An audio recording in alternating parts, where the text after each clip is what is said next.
भी मर जाना। डीगर ते दिन आया मुहम्मद ते औड़क नू डुब जाना। हो मान न करिए रूप गने दा ते वारस कौन हुसन दा। ओ सदा न रह सन शाखां हरियां ते सदा ना फुल चमन दा। ओ पढ़ने दा ना मान करी तू ते उन्ना आखी मैं पढ़िया।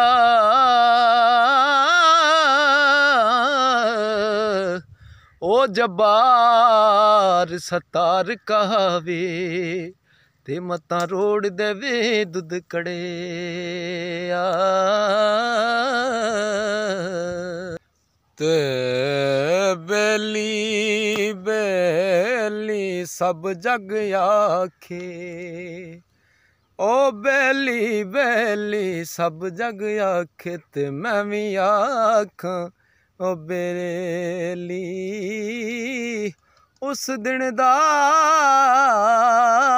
ते कोई नहीं ओ बेली ते जदों जानी जान अकेली। हो यार करे